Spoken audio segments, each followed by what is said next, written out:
রহস্যের পৃথিবী চ্যানেলের পক্ষ থেকে আপনাদেরকে আবারও শুভেচ্ছা এবং অভিনন্দন জানিয়ে আমি রাজকন্যা আজকে আপনাদের জন্য গল্প নিয়ে এসেছি।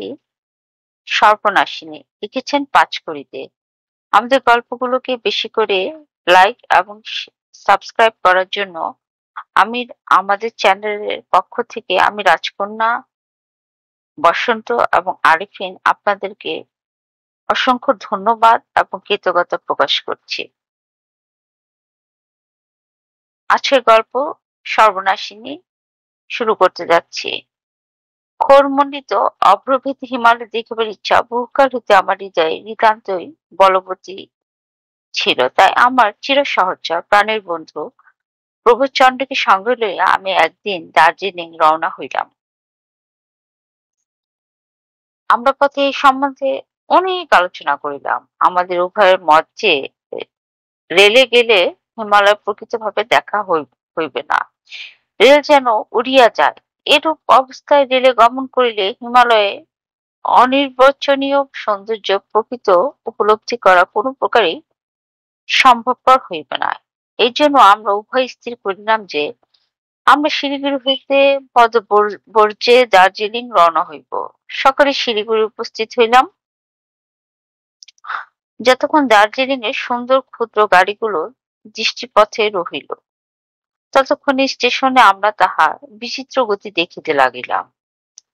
তৎপরে দুই কুলির মস্তকে আমাদের দুইজনের দুই ট্রাঙ্ক চড়াইয়া দিয়া নিজ নিজ হাতে ব্যাগ ঝুলাইয়া বাজারের দিকে চলিলাম। পথে দুই একটি বাঙালির সহিত দেখা হইল। আমরা বাজারেই বাসা লইব স্থির করিয়াছিলাম, কিন্তু তাহারা কিছুতেই তাহা করিতে দিলেন না। জোর করিয়া তাহাদের বাসায় লইয়া গেলেন। আমরা যাহার বাড়িতে উঠিলাম তিনি এখানে শাল কাঠের ব্যবসা করেন।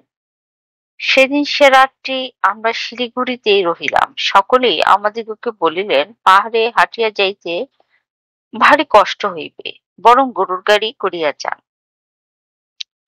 আমরা পদব্রজে যাওয়া মনে মনে স্থির করিয়াছিলাম। প্রকাশ্য সদর রাস্তা দিয়ে যাইব না, তাহাও স্থির। সে রাস্তায় বহু লোক চলাচল করে, বহু গাড়ি, গরুর গাড়ি মাল লইয়া সর্বদাই যাতায়াত করিয়া থাকে। অধিকন্তু তাহারই পার্শ্ব দিয়া রেল গিয়াছে। সুতরাং এ রাস্তায় হিমাচলের গুরুগম্ভীর সৌন্দর্য উপভোগের সুবিধা হইবে না। সুতরাং আমরা সে পথে প্রাণ থাকিতে যাইব না। যে পথে পাহাড়িয়াগণ চলাফেরা করে সেই ক্ষুদ্র অপরিসর পথ দিয়ে আমরা যাইব। তবে পাহাড়ের পথ দুর্গম, তাহাতে আমরা পথ চিনি না। সুতরাং আমাদের একজন পথ প্রদর্শক আবশ্যক। অর্থে কি না হয়, আমাদের নতুন বন্ধুদিগের অনুগ্রহে আমরা তাহাদের বিশ্বাসী একজন মহাবলবান ভুটিয়া পথ প্রদর্শক পাইলাম। সে তাহার ৩ জন বিশ্বাসী কুলি সংগ্রহ করিল। পরদিবস অতি প্রত্যুষে কুলির মস্তকে দ্রব্যাদি দিয়া ভগবানের নামে মনে মনে উচ্চারণ করিয়া আমরা যাত্রা করিলাম। প্রথমে আমাদের অগ্রে কোমরে ২ খুঁড়ি, হস্তে এক বৃহৎ লঘু ভটিয়া কম্বিমেনা, তৎপশ্চাতে আমরা ২ জন, তৎপশ্চাতে ৩ জন কুলি। আমরা মহানন্দা নদীর পোল পার হইয়া মাটিয়াখোলার হাট উত্তীর্ণ হইলাম। তৎপরে নকশাবাড়ির পথ ধরিয়া চলিলাম। পথে এক কাইয়ার দোকান পাইয়া তথায় রন্ধনে ও ভোজন কার্য সারিয়া লইলাম। এই দুর্গম জঙ্গলেও মারোয়ারি মহাত্মাদিগের অভাব নেই। মধ্যে মধ্যেই দোকান, দোকানে প্রায় সর্বদ্রব্যই পাওয়া যায়। আহারাদির পর একটু বিশ্রাম করিয়া আবার রওনা হইলাম। আমাদের হিমালয়ের অপার সৌন্দর্য বর্ণন করিবার এখানে উদ্দেশ্য নহে, নতুবা আমরা এই রূপে শেখর শ্রীযুত হিমালয় মহাশয়ের রূপ বর্ণন করিবার চেষ্টা করিতাম। সুতরাং আমরা এ কথা উত্থাপন করিব না। এই হিমালয়ে এমন প্রায় ঘটে যে কোথাও কিচ্ছু নাই, অকস্মাৎ কুয়াশা উত্থিত হইয়া চারিদিক আচ্ছন্ন ও অন্ধকারময় হইয়া যায়। তখন আর কিছুই দেখা যায় না। অতি কষ্ট, অতি সাবধানে পথ অতিক্রম করিতে হয়।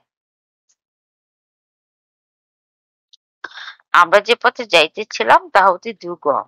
একদিকে অতল স্পর্শী খাদ পড়িলে সহস্র হস্ত নিম্নে আসীন হইতে হয়। একজনের অধিক দুইজন পাশাপাশি যাইবার উপায় নাই। অনেক সময় হামাগুড়ি দিয়া কষ্টে উঠিতে হয়। অতি কষ্টে কুয়াশার অন্ধকার ঠেলিয়া আমরা পাহাড়ে উঠিতে লাগিলাম।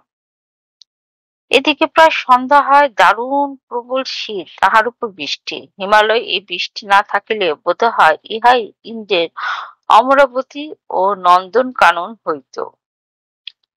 একটা মাথা রাখিবার স্থান পাইলে আমরা তথা আজিকার মতো বিশ্রাম করি। নিতান্ত ক্লান্ত পরিশ্রান্ত হইয়া পড়িয়াছিলাম। কুয়াশার ভিতর দিয়া কোন দিকে যাইতেছি তাহাও স্থির করিতে পারিতেছিলাম না। আমাদের পথপ্রদর্শক বলিতেছিল যে নিকটেই কাইয়ার দোকান ও বস্তি আছে, কিন্তু আমরা 1 ঘন্টা কষ্টে চলিয়াও কোনো পল্লী পাইলাম না। হিমালয়ের সন্ধ্যা আমাদের দেশের মতো সহজে রকমে হয় না। সন্ধ্যা বলিয়া কোনো ব্যাপার এখানে নাই। সহসা না বলিয়া কহিয়া অবাধ্য মেয়ের মতো যেন একেবারে তিমির বসনা নিশা হিমালয়কে নিজের কৃষ্ণাঞ্চলে ঢাকিয়া দেয়। আজ ইহা স্বচক্ষে দেখিলাম, অনুভব করিলাম। সহসা চারিদিক ঘোর অন্ধকারে নির্মগ্ন হইল, আর কিচ্ছু দেখিবার উপায় নাই। আমাদের পথপ্রদর্শক উচ্চস্বরে নানাবিধ শব্দ করিতে করিতে চলিল। আমরা তাহার গলার স্বর অনুসরণ করিয়া হাতড়াইয়া হাতড়াইয়া চলিলাম। একটু পা পিছলাইলে গিয়াছি, আর কি, ভয়াবহ মৃত্যু। এখন আমরা বুঝিলাম আমাদের শিলিগুড়ির বন্ধুগণ হিতবাদী বটেন, কিন্তু মরণকালেতে রোগী যদি ঔষধ না খায়, গতানুশোচনায় আর ফল কি? সহসা পথপ্রদর্শক দাঁড়াইল। আমরাও স্তম্ভিত হইয়া দাঁড়াইলাম। তখন বুঝিলাম সে নিজে অন্ধকারে পথ হারাইয়াছে, গ্রামের পথে না গিয়া অন্য পথে আসিয়াছে, দুর্গম পাহাড়ের দুর্গমতম স্থানে আসিয়া পড়িয়াছে। কোন দিকে কোথায় যাইবে স্থির করিতে পারিতেছে না। সে নিজে একথা স্বীকার না করিলেও তাহার গলার স্বরে আমাদের বেশ উপলব্ধি হইতেছিল। তখন আমাদের হৃদয়ের ভিতরে হৃদয় বসিয়া গেল। বুঝিলাম এই পাহাড়ের দুর্গম জঙ্গলের মধ্যে আজ রাতটি কাটাইতে হইবে। তাতে বড় কিছু যায় আসে না, তবে পতিত হইয়া চূর্ণ বিচূর্ণ না হইলেই এক্ষণে ভগবানের অসীম দয়া। থম্বিবে না, বলিল। ফিরিয়া এই পথে একটু নামিয়ে গেলে একটা বস্তি পাইব।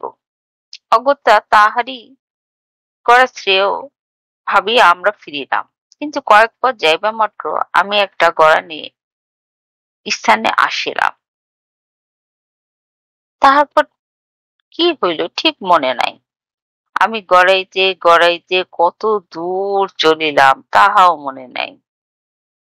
এই মাত্র বুঝিলাম আমার লম্বা কোট 2 হাতে চাপিয়া ধরিয়া বন্ধুবর প্রবোধ চন্দ্র ঠিক আমার গতি অনুকরণ করিয়া আমার অনুসরণ করিতেছে। শব্দে বুঝিলাম গুণবস্তু থম্বিবেনারও সেই রূপেরই দশা গড়াইয়া আসিতেছে। সহসা কিসে লাগিয়া আমাদের অধঃপতনের গতি বন্ধ হইল। স্পর্শে বুঝিলাম কি একটা কাষ্ঠ নির্মিত দ্রব্যে আমাদের বেগ নিরোধ হইয়াছে। পকেটে দেশলাই ও বাতি ছিলে, জ্বালিলাম। সেই অন্ধকারে দীপালোকেও ভালো দেখা যায় না। আলোটা উচ্চে তুলিয়া দেখিলাম সেটা একখানা কাষ্ঠ নির্মিত ঘর। আমরা তিনজনে সেই গৃহের কাষ্ঠ নির্মিত প্রাচীর পার্শ্বে পতিত।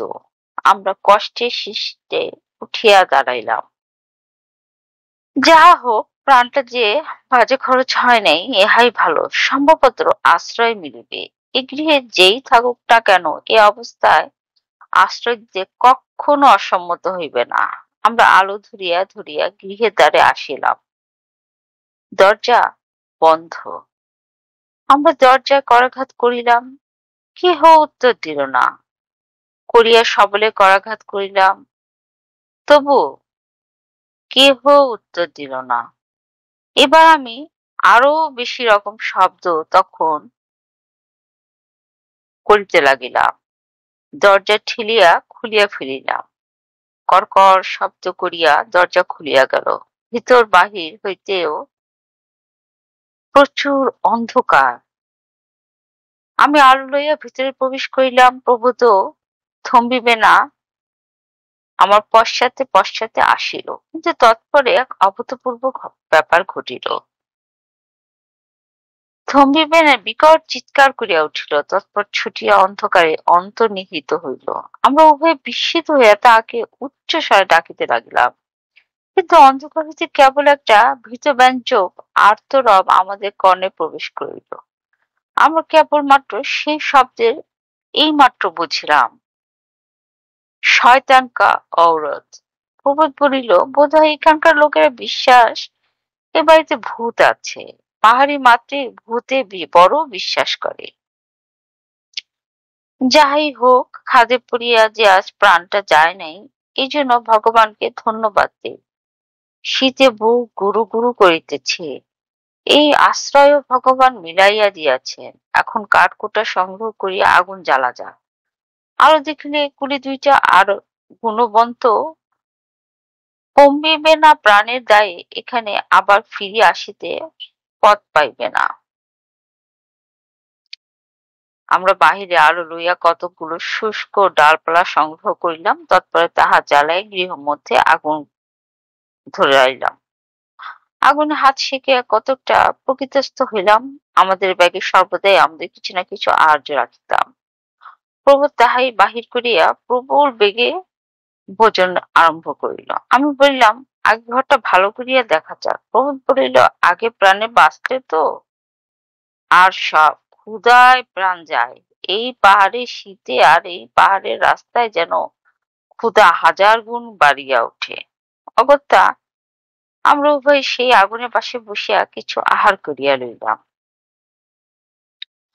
আহার শেষ হইলে উভয়ে বাতি লইয়া ঘরটি ভালো করিয়া দেখিতে চলিলাম। একটি ঘর নহে, পাশাপাশি দুইটি ঘর। গৃহের মধ্যে নানাবিধ তৈজসপত্র পড়িয়া আছে। দেখিলে বোধ হয় শেষে যাহারা এই বাড়িতে ছিল তাহারা যে কারণে হোক হঠাৎ এখান হইতে চলিয়া গিয়াছে। তাহাদের অনেক জিনিসপত্র পড়িয়া আছে, লইয়া যাইবার সময় হয় নাই। তাড়াতাড়ি যে চলিয়া গিয়াছে এই ঘরের অবস্থা দেখিলে সে বিষয়ে কোনো সন্দেহ থাকে না। একটা বাক্স ঘরের কোণে পড়িয়া আছে। দেখিলাম ডালা খোলা। তুলিয়া দেখি তাহার ভিতর অনেকগুলো নানা তারিখের বাংলা চিঠি রহিয়াছে। এই দুর্গম স্থানে নির্জন বাড়িতে তাহ হইলে পূর্বে কোনো বাঙালি বাস করিয়াছিল। কে সে? এত স্থান হইতে এখানে আসিয়াছিল কেন? দারুণ কৌতূহলের বশবর্তী হইয়া আমরা বাতিটি সে বাক্সের উপর রাখিয়া পত্রগুলি একে একে পাঠ করিতে লাগিলাম। যখন সর্বশেষ পত্রখানির পাঠ শেষ হইল, তখন নির্মম হইতে সে অন্ধকার আলোড়িত করিয়া এক হৃদয় বিদারক উচ্চ আর্তনাদ উঠিতে লাগিল। সমস্ত রাতটি এই ভয়াবহ শব্দ আমাদের কানে আসিতে লাগিল। ইহা আমাদের বিকৃত মস্তিষ্কের কল্পনা, না কোনো মনুষ্যের আর্তনাদ, তাহা কেবল ভগবান বলিতে পারেন। আমরা সমস্ত রাতটি সেই গৃহ মধ্যে জাগিয়া বসিয়া রহিলাম। ভয়ে চক্ষু উন্মোচিত করিতে সাহস করিলাম না। যে সকল পত্র আমরা পাঠ করিলাম তাহার পত্রখানি এই।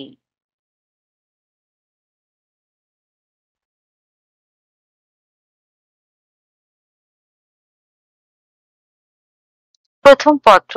প্রিয় সুরেশ, কলিকাতার সেই শোরগোল অশান্তির মধ্য হইতে পলাইয়া আসিয়া এই নির্জন পাহাড়ের মধ্যে এই স্থানে আমি যে কি শান্তি অনুভব করিতেছি তাহা বলিতে পারি না। আর লোকালয়ে থাকিব না। লোকালয়ে থাকিলে আর আরাম হইতে পারিব না। এই জন্য এই দুর্গম স্থানে আশ্রয় লইয়াছি। আমার মস্তিষ্ক যেরূপ উফ হইয়াছিল তাহা আর নাই। আমি এখন শান্ত চিত্তে চিন্তা করিতে পারিতেছি। আর এই স্থানের ন্যায় চিন্তা করিবার স্থান দ্বিতীয় আর কোথায়? আমার এই বাড়ি পর্বতের মাঝামাঝি স্থাপিত। পশ্চাৎ স্তরে স্তরে পর্বত শ্রেণী আকাশ ভেদ করিয়া উঠিয়া গিয়াছে। সম্মুখে একটু আগে একেবারে মহাখাদ, 2 সহস্র খাদ, আহ হাতের নিম্নে একটি নদী রজত সূত্রের ন্যায় দেখিতে পাওয়া যায়। এ বাড়িখানিতে 2টি মাত্র ঘর। ঘর বলিতে চাও আর যাহা বলিতে চাও তাহাই ইহাকে বলা যায়। কতগুলি শাল কাঠ জোড়া দিয়া প্রাচীর নির্মিত হইয়াছে। চালও ওই শাল কাঠে জোড়া। এখানে শাল কাঠের অভাব নেই, চারিদিকে শাল কাঠ কাটিয়া লইলেই হইল। আমার সঙ্গে চাকর বাকর নাই, চেষ্টা করিয়াও পাই নাই। প্রায় 2 ক্রোশ দূরে একটি ভুটিয়া বস্তি আছে। সেখানে সপ্তাহে একদিন হাট হয়। হাটের দিন সকালে রওনা হইয়া আমার দরকারি মতো দ্রব্যাদি লইয়া সন্ধ্যায় সময় আবার ফিরিয়া আসি। সময় কাটাইবার জন্য একখানা খুব বড় উপন্যাস লিখিতেছি। বোধহয় তাহাতে আমি জগৎ বিখ্যাত হইব। আমি একজন লোক পাইয়াছি, রাত্রে সে কিছুতেই এ বাড়িতে থাকিতে চাহে না। তা না থাকুক, ক্ষতি নাই। দিনেই সমস্ত কাজকর্ম সারিয়া চলিয়া যায়। সুতরাং আমার স্ত্রীকে আর পূর্বের ন্যায় খাটিতে হইতেছে না। এই নির্জন দুর্গম স্থানে থাকিতে সে সম্পূর্ণ নারাজ হইয়াছিল। আমি বুঝাইয়া রাখিয়াছি, লোকালয়ে থাকিলে আমার রোগ আরাম হইবার কোনো আশা নাই। এই কথা বলায় সে সম্মত হইয়াছে। রাত্রি সে পাশের ঘরে নিদ্রা যায়, আমি সম্মুখের ঘরে বসিয়া অনেক রাত্রি পর্যন্ত সেই প্রকাণ্ড উপন্যাসখানা লিখি। তোমার মনমত। দ্বিতীয় পত্র। দ্বিতীয় পত্র কেবল সেই উপন্যাসের কথা এবং সেই উপন্যাসের প্রশংসার ভাগই অধিক। তৃতীয় পত্র। প্রিয় সুরেশ, তোমাকে 2খানা পত্র লিখিয়াছি। এখানে লইয়া 3খানা হইবে, কিন্তু কোনোখানায় এখনো ডাকে দিতে পারি নাই। ডাকঘর প্রায় 10 ক্রোশ দূরে। পত্র 3খানা ডাকে দিবার জন্য এখনো কোনো লোক সংগ্রহ করিতে পারি নাই। তার একটা গুরুতর কারণ আছে। সহজে বাড়িতে নিকটেও কেহ আসিতে চাহে না, অধিক পয়সা দিতে চাহিলেও না। আগে ইহার কারণ জানিতে পারি নাই। একদিন এক বৃদ্ধকে ইহার কারণ জিজ্ঞাসা করিলে সে বৃদ্ধ আমাকে এ রহস্যের বর্ণনা করিয়া দিলে। ব্যাপার এই, সহ বলিয়া একটি লোক এই কুটি নির্মাণ করে। সে ভুটিয়াদিগের মধ্যে একজন কবি বলিয়া গণ্য ছিল।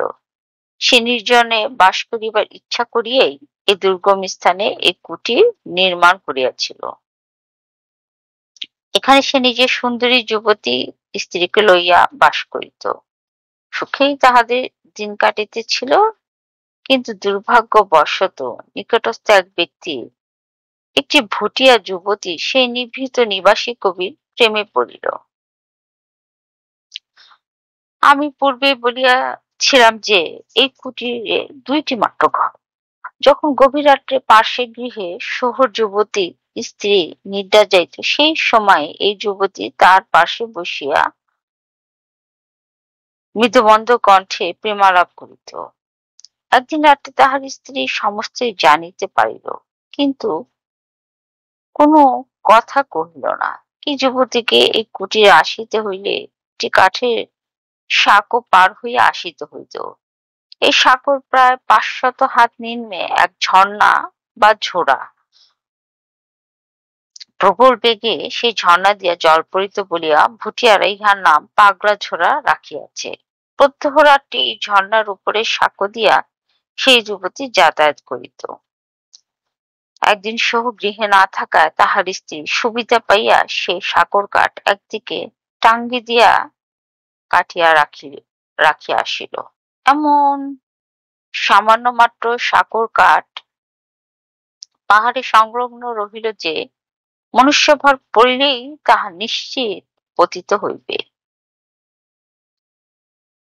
তাহাই ঘটিল। সে রাত্রে পূর্বের ন্যায় সহপনয়নীর প্রতীক্ষা করিতেছে, সহসা তাহার কর্ণে এক মর্মভেদী আর্তনাদ প্রবেশ করিল। তাহার পরে প্রকাণ্ড কাঠ ও পাথরের পতনের শব্দ আসিল।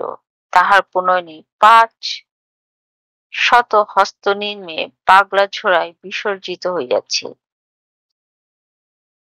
কে কাজ করিয়াছে তাহার শহর বুঝিতে বিলম্ব হইল না। ইহার ফলে একদিন সহ ও তাহার স্ত্রী উভয়ে গভীর খাদে পতিত হইল। সহ তাহার স্ত্রীকে গলা টিপিয়া তাহাকে হত্যা করিতে চেষ্টা পাইয়াছিল, কিন্তু ভুটিয়া স্ত্রীলোকদিগকে দেহে অসীম বল। সহর স্ত্রী তাহাকে টানিতে টানিতে খাদের নিকট লইয়া আসিল, তথাপি সহ তাহার গলা হইতে হাত অপসারিত করিল না। তাহার স্ত্রীর চক্ষু কপালে উঠিল, তাহার জিহ্বা বাহির হইয়া পড়িল, তবুও সে তাহার স্বামীকে ছাড়িল না। উভয়ে 200 হাত নিম্নে গিয়া চূর্ণ বিচূর্ণ হইল। এতদূর বলিয়া বৃদ্ধ ভুটিয়া বলিল, সেই পর্যন্ত শহর প্রণয়িনী শহর বাড়িতে প্রেত হইয়া আসে। ভিতরে আলো দেখলে সে দরজা আঘাত করে, তাকে ভিতরে প্রবেশ করিতে না দেয়, এমন সাধ্য কাহারও নাই। অনেকেই এ বাড়িতে বাস করিতে ইচ্ছা করিয়াছে, কিন্তু এ বাড়িতে যে বাস করে তাহারই মৃত্যু হয়।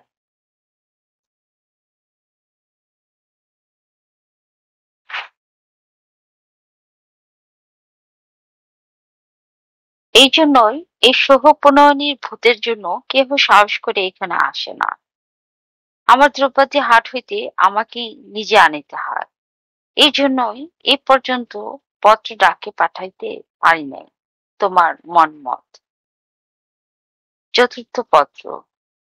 প্রিয় সুরেশ, দেশে হইলেই একথা আমি হাসিয়া উড়াইয়া দিতাম, বোধ হয় অর্ধ ঘণ্টার মধ্যে একথা একেবারেই ভুলিয়া যাইতাম। কিন্তু এই নির্জন দুর্গম স্থানে ভূতের কথা সহজে বিস্মৃত হওয়া যায় না। রাত্রে অনেক রাত্রি পর্যন্ত বসিয়া আমার সেই বিরাট উপন্যাসখানা আমি প্রত্যহ লিখিয়া থাকি, কিন্তু বৃদ্ধ ভুটিয়া নিকটে এ কথা শোনা পর্যন্ত রাত্রে আমার লেখা একরূপ বন্ধ হইয়া গিয়াছে। তুমি শুনিলে নিশ্চয় মনে মনে হাসিবে, কিন্তু সত্য গোপন করাও ঠিক নহে। প্রকৃতি সেই দিন হইতে রাত্রে লিখিতে লিখিতে মধ্যে মধ্যে লেখা বন্ধ করিয়া আমি কান পাতিয়া শুনিতাম। দরজায় কেহ ঘা মারিতেছে কিনা, যথার্থই কি আমার মাথা খারাপ হইয়া যাইতেছে, ইহার মধ্যে যেন সহপ্রণয়িনী আমার স্কন্ধে ভর করিয়াছে। হাসিও না, এই নির্জন দুর্গম লোকশূন্য স্থানে সকলই সম্ভব। তোমার সেখানে যাহা হাস্যজনক, এখানে তাহা ভীতিপ্রদ। কাল যাহা ঘটিয়াছে তাহাতে আমার যে বুদ্ধি ধ্বংস হইতেছে, মাথা খারাপ হইয়া আসিতেছে, তাহা আমারই নিজের বিশ্বাস হইয়াছে। সন্ধ্যার সময় আমি কুটির বাহিরে বেড়াইতেছি, বেড়াইতে বেড়াইতে সেই ভগ্ন সাঁকোর নিকট আসিয়া দাঁড়াইলাম। উঁকি মারিয়া সাঁকোটা নিম্নস্ত পাগলা ঝোড়া দেখিতেছিলাম। সহসা মাথা তুলিয়া দেখিলাম দূরে সুন্দর বনফুলে সজ্জিত একটি পাহাড়িয়া যুবতী দাঁড়াইয়া রহিয়াছে। তখন চারিদিকে ধীরে ধীরে অন্ধকার আচ্ছন্ন হয়ে আসিতেছিল।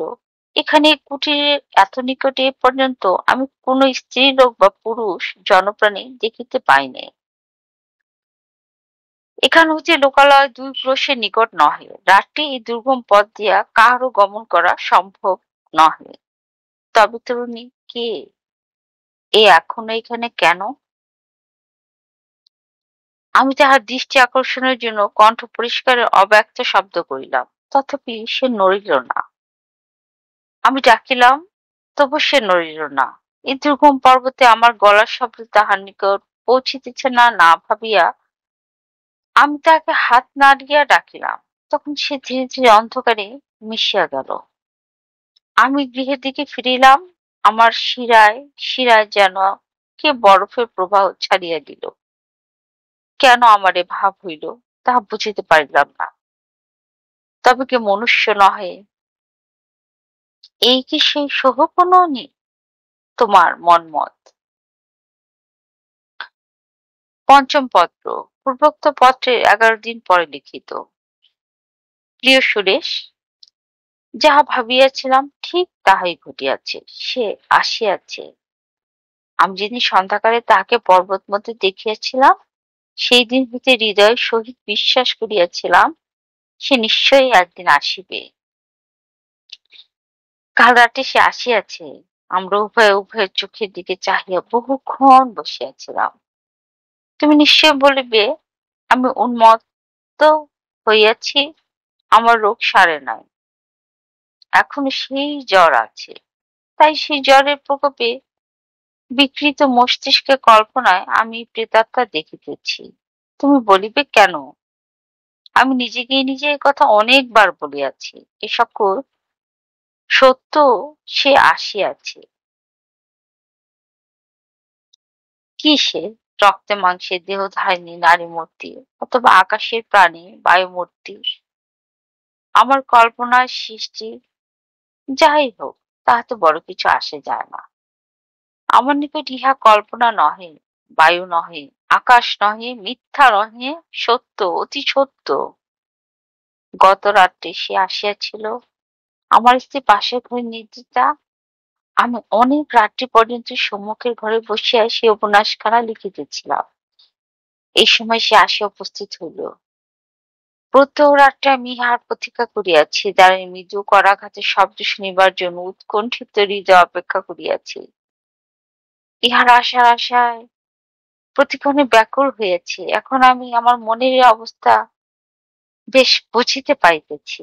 আমি সাঁকোর পরিহার পদশব্দ শুনিতে পাইয়াছি। ৩ বার দরজার আঘাত সুস্পষ্ট শুনিতে পাইয়াছি। ৩ বার মাত্র। ইহাতে আমার কঙ্কালের ভিতরে যেন তীক্ষ্ণ তুষার ধারা প্রবাহিত হইয়াছে। মস্তিষ্কে একরূপ অব্যক্ত বেদনা অনুভব করিয়াছি।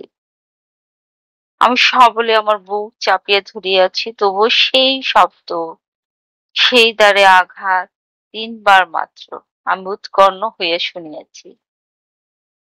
আমি উঠিয়া দাঁড়াইলাম। ধীরে ধীরে গিয়া পার্শ্ববর্তী গৃহের দ্বার রুদ্ধ করিয়া দিলাম। দ্বারের শিকল টানিয়া দিলাম। তৎপরে উৎকণ্ঠিত হৃদয়ে অপেক্ষা করিতে লাগিলাম। আবার সে শব্দ, সেই দ্বারে আঘাত ৩ বার, ৩ বার মাত্র। তখন আমি গিয়া বাহিরে দরজা খুলিয়া দিলাম। অতি শীতল বায়ু প্রবল বেগে গৃহের মধ্যে প্রবিষ্ট হয়ে আমার কাগজপত্র কত উল্টাইয়া, কত গৃহতলে ছড়াইয়া দিল। রমণী গৃহের মধ্যে প্রবেশ করিল। আমি নিঃশব্দে দরজা বন্ধ করিয়া দিলাম। সে তাহার মস্তকটি শাল সরাই স্কন্ধে ফেলিল। কণ্ঠদেশ হইতে একখানা রঙিন রুমাল খুলিয়া পার্শ্বে রাখিল।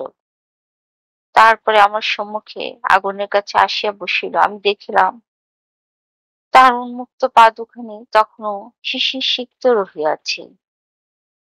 আমি তার সম্মুখে বসিলাম, বিস্ফারিত নয়নে মন্ত্রমুগ্ধের ন্যায় তাহার মুখের দিকে চাহিয়া রহিলাম। সে আমার দিকে চাহিয়া মৃদু মধুর হাসিল। সে হাসি মধুর অথচ বিস্ময়কর, যেন ধূর্ততা সততা তাহাতে মাখা। সেই হাসিতে আমি আত্মহারা হইলাম। আমার হিতাহিত জ্ঞান লোপ পাইল। আমি তাহাকে সর্বস্ব দিতে প্রস্তুত, সর্বত্যাগী হইতেও প্রস্তুত। সে কথা কহিল না, নড়িল না। আমি তার কথা শুনিবার কোনো আবশ্যকতা মনে করিলাম না। সেই বিরল চোখ, সেই চপল দৃষ্টি, তাহাই যেন আমার সহিত কত প্রাণের কথা কহিতে লাগিল। সে আমার দিকে চাহিয়া আছে, আমি তাহার দিকে চাহিয়া আছি। তাহার চক্ষু আমার চক্ষুর সহিত, আমার চক্ষু তাহার চক্ষুর সহিত পরস্পর সম্মিলিত। সে আনন্দ, সে সুখ, সে যে কি তাহা বর্ণনা করিবার ক্ষমতা আমার নাই। আমি এতক্ষণ এইরূপ বসিয়া ভাবিয়াছিলাম, বলিতে পারি না। সবশেষে নিজের বুকের কাছে একটা হাত তুলিয়া অত্যন্ত মনোযোগী সহিত কান পাতি কি শুনিতে লাগিল। তখনই পার্শ্বস্থ গৃহ হইতে একটা অতি মৃদু শব্দ কানে আসিল। অমনি সে অপরিচিতা বাম্মা সত্বর সেই শালখানা তাহার মাথা টানিয়া দিয়া উঠিয়া দাঁড়াইল। তৎপর অতি দ্রুত পদে দরজা খুলিয়া গৃহ হইতে বাহির হইয়া গেল। যাইবার সময় দরজা বন্ধ করিয়া দিয়া গেল। আমি ভিতরে ঘরে শিকল খুলিয়া কান পাতি শুনিলাম, কোনো শব্দ নাই। তখন আমি ধীরে ধীরে ফিরিয়া আসিয়া বসিলাম। তারপর বোধহয় সেই স্থানে ঘুমাইয়া পড়িয়াছিলাম।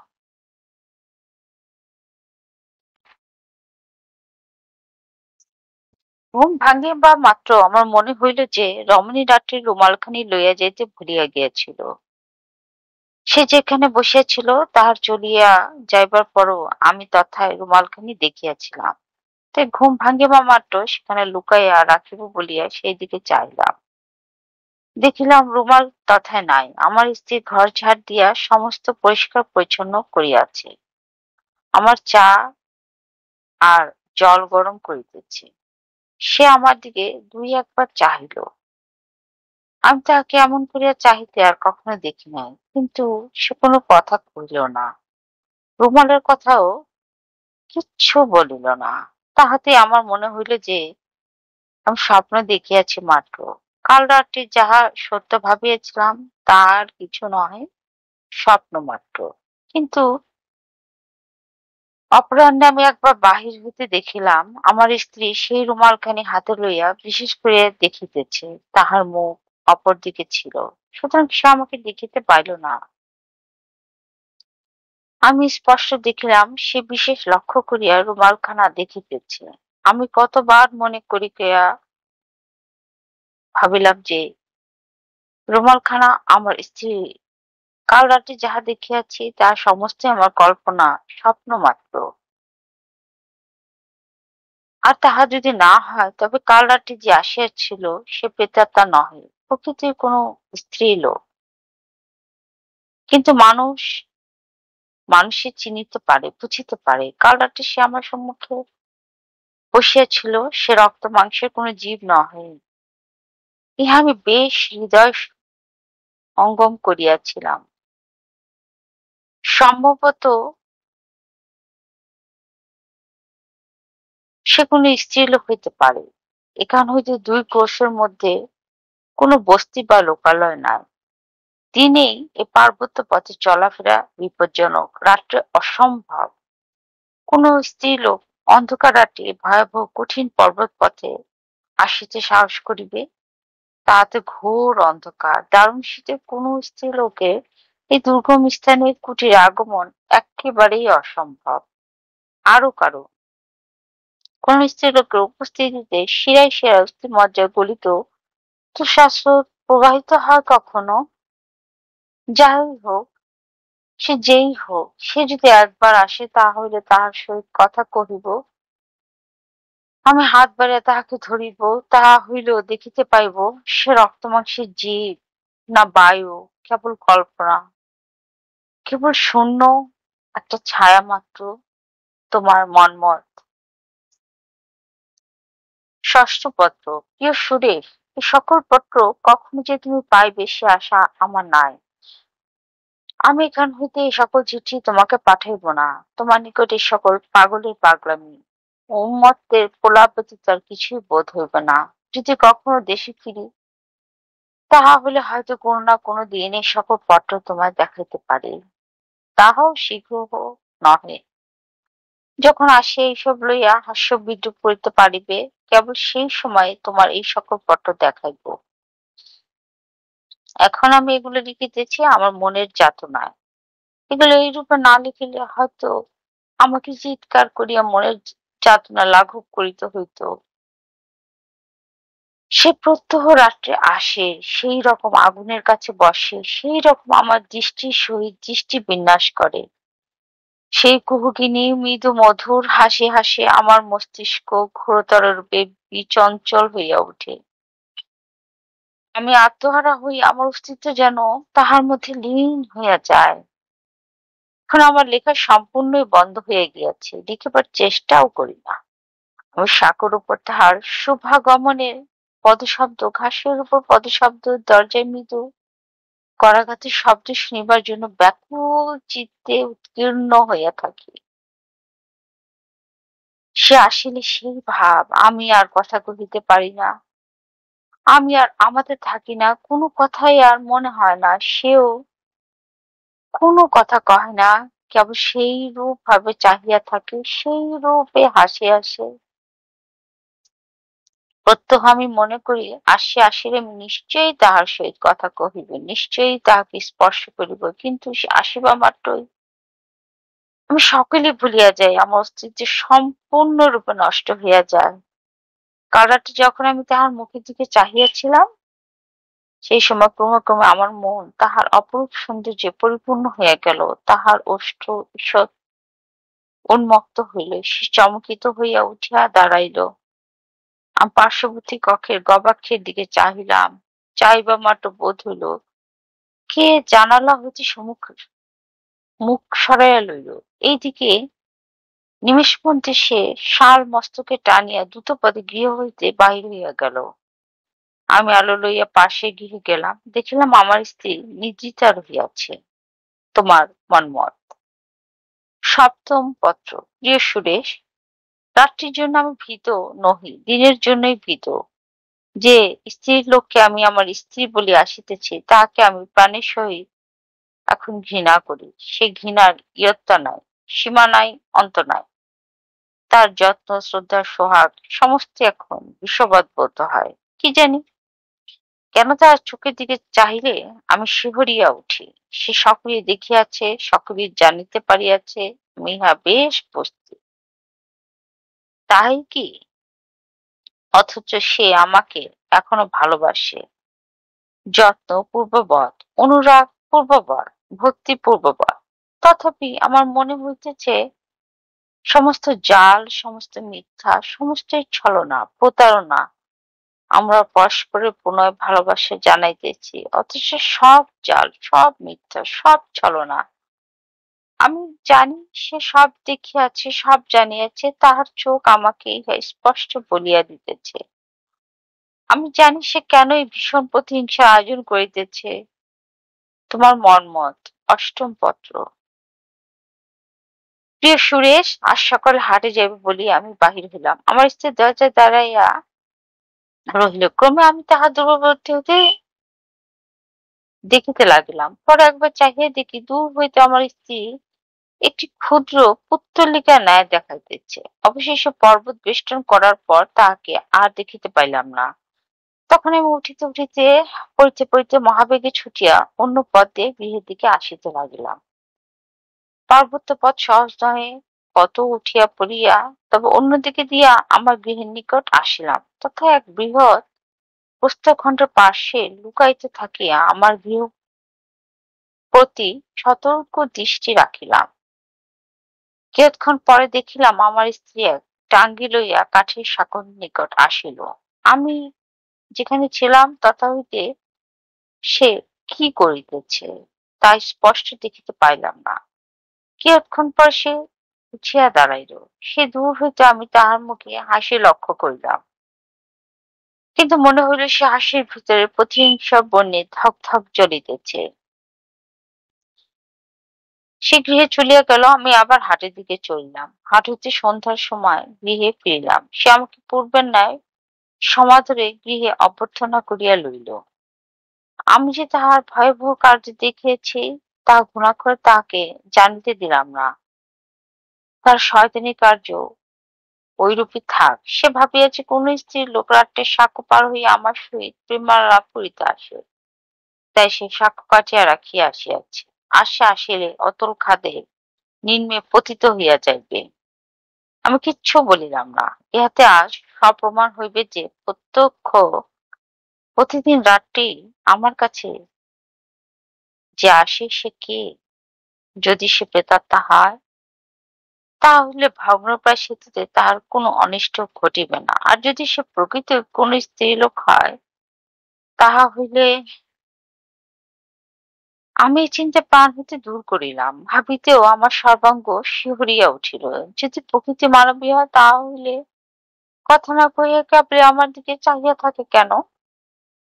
আমি বা কেন তাহাকে কোনো কথা জিজ্ঞাসা করিতে পারি না?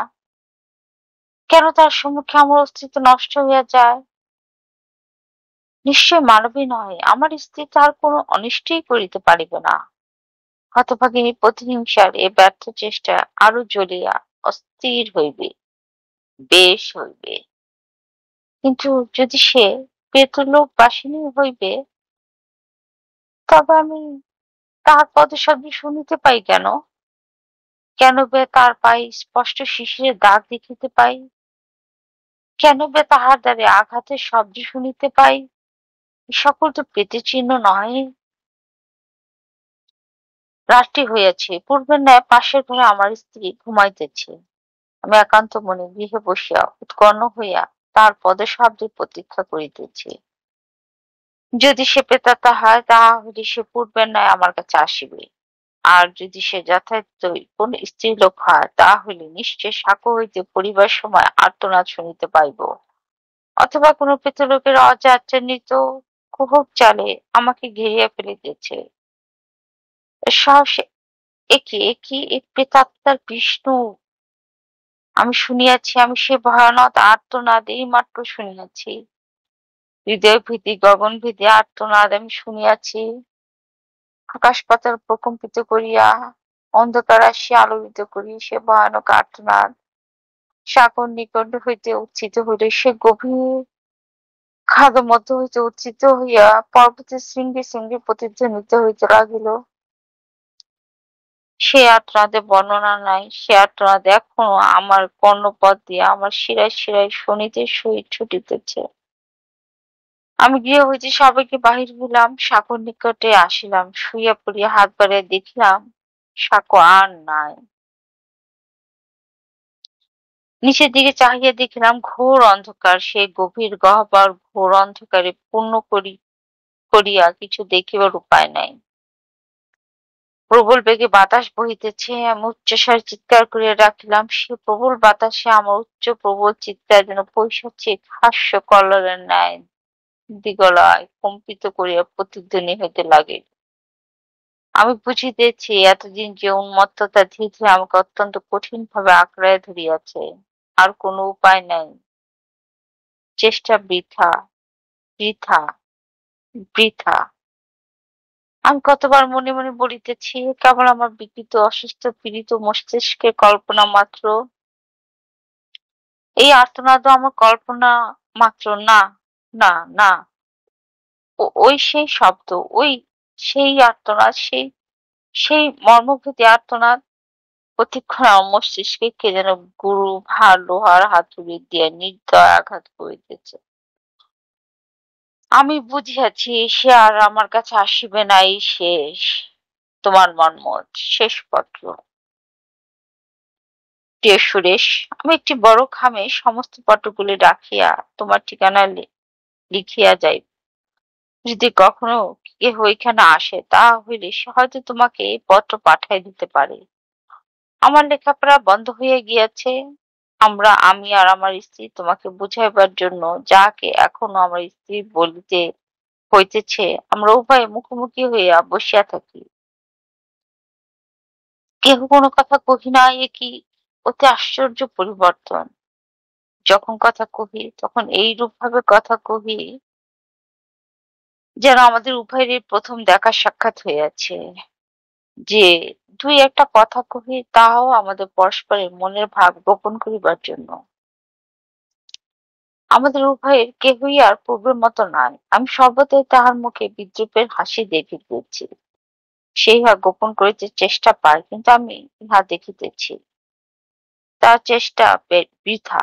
প্রত্যহ রাত্রি নির্জনে বসিয়া থাকিতে থাকিতে মনে হয় যেন সে পূর্বের ন্যায় দ্বারে আঘাত করিতেছে। আমি সত্তরকে দরজা খুলিয়ে দিই, কিন্তু কই, কেহ নাই। কেবল অন্ধকার, সে অন্ধকারের ভিতর দিয়া গৃহের মধ্যে বাহিরের কতটা শীতল বাতাস প্রবেশ করা মাত্র, আর কিছুই না। এই দুর্গম স্থানে বাস করিয়া আমি দানব হইয়াছি। ভালোবাসা ঘৃণা দুই ভয়াবহভাবে আমার হৃদয় উদ্বেলিত হইয়াছে। আমার শিরায় শিরায় বিদ্যুৎ ছুটাইয়াছে, আমার মস্তকে শত চিতানল জ্বালাইয়া দিয়াছে। আমার লেখাপড়া শিক্ষা সদ্গুণ সমস্তই পাহাড়ের বাতাসে যেন আমার হৃদয় হইতে উড়িয়া গিয়াছে। আমি হিংস্র পশু হইয়াছি। কবে ইহার এই স্ত্রীলোকের যে একসময় আমার স্ত্রী ছিল, তার কুসুম কোমল কণ্ঠদেশ আমার রোগশীর্ণ কঙ্কালসার কঠিন অঙ্গুল দ্বারে সবলে পেষণ করিব। তার চমৎকার চক্ষু ধীরে ধীরে মুদিত হইয়া আসিবে, তার ওষ্ঠাধর উন্মুক্ত হইবে, তাহার আরক্ত জিহ্বা লতাইয়া পড়িবে, কবে তাহার গলা ধীরে ধীরে জোরে জোরে আরো জোরে টিপিতে থাকিব। দেরি নাই, দেরি নাই, দেরি নাই, তাহার পর ধীরে ধীরে তাহার গলা ধরিয়া তাকে পশ্চাতে ঠেলিতে ঠেলিতে এই কুটির হইতে লইয়া যাইব, এই বন্ধুর কঠিন পাথরের উপর দিয়া লইয়া যাইব, এই খাদের নিকট আনিব। সে বড় বিদ্রুপের হাসি হাসিয়াছিল বটে, এবার হাসিবার পালা আমার। আমি জোর করিয়া তাহাকে ধীরে ধীরে ঠেলিয়া লইয়া যাইব, ধীরে ধীরে আদর করিয়া এই খাদের ধারে। যখন তাহার পায়ের একটি মাত্র অঙ্গুষ্ঠ পাহাড়ে থাকিবে, সে হেলিয়া পড়িবে, তখন আমি তাহার দিকে অবনত হইয়া তার আরক্ত অধর চুম্বন করিব। তাহার পর নিম্নে নিম্নে নিম্নে কুয়াশার মধ্য দিয়া লতা পাদপ গুল্ম ভেদ করিয়া পশু পক্ষীতে স্তম্ভিত করিয়া নিম্নে নিম্নে গভীর দর নিম্নে দুইজনে একত্রে যাইব, যাইব, যাইব, যাইব, যতক্ষণ না তাহার সহিত মিলিত হই। এই পত্র অসম্পূর্ণ। এই শেষ পত্র, এই ভয়াবহ পত্র কয়েকখানি পাঠ করিয়া আমি প্রভুদের মুখের দিকে চাহিলাম। সে আমার মুখের দিকে চাহিল। আমি তাহার মুখে যে ভাব দেখিলাম, সে বোধ হয় আমার মুখে তাহাই দেখিল। আমি দেখিলাম প্রভুদের মুখ পাণ্ডুবর্ণ হইয়া গিয়াছে। আমরা উভয় কেহ কারো সহিত কথা কইতে সাহস করিলাম না। উভয়ের হৃদয় সবল স্পন্দনিত হইতেছিল। সংসারে ভয়া ব্যাপার যে ঘটিতে পারে তাহা আমাদের বিশ্বাস ছিল না। আমাদের পথপ্রদর্শক থমিবে না, শয়তান কাওরাত বলিয়া যে ভয়ে এই স্থান ত্যাগ করিয়া পলাইয়াছে, এখন বুঝিলাম তার যথেষ্ট কারণ আছে। একদিন ভূত প্রেতের কথা বিশ্বাস হয়নি। ভূত প্রেত হোক বা না হোক, পত্রলেখক মন্মথ এই নিভৃত স্থানে বাস করিয়া ভূতের কথা ভাবিয়া ভাবিয়া ভয়ঙ্কর উন্মত্ত হইয়া গিয়াছিল। সে উন্মত্ততা হতভাগ্য আপনার স্ত্রীকে অত্যন্ত নিষ্ঠুরভাবে হত্যা করিয়াছে, নিজেও মরিয়াছে, তার প্রমাণ এই সকল পত্র। ভোর হইতে না হইতে আমরা সেই স্থান হইতে পলাইলাম। রামচন্দ্র আর সেখানে 1 মিনিট থাকে। বস্তিতে আসিয়া আমাদের 2 কলি ও থম্বি মেনাকে পাইলাম। আমরা যে সে গৃহে রাত যেমন করিয়া এখন জীবিত আছি, ইহা দেখিয়া তারা বিস্মিত হইয়া আমাদের মুখের দিকে চাহিয়া রইল। আমরা দার্জিলিং এ পৌঁছিয়া পত্রগুলো সমস্ত কমিশনার সাহেবকে দিলাম। শুনিয়াছি তাহার আজ্ঞায় এই ভয়াবহ কুটিরটা একদিন জ্বালাইয়া দেওয়া হয়েছে।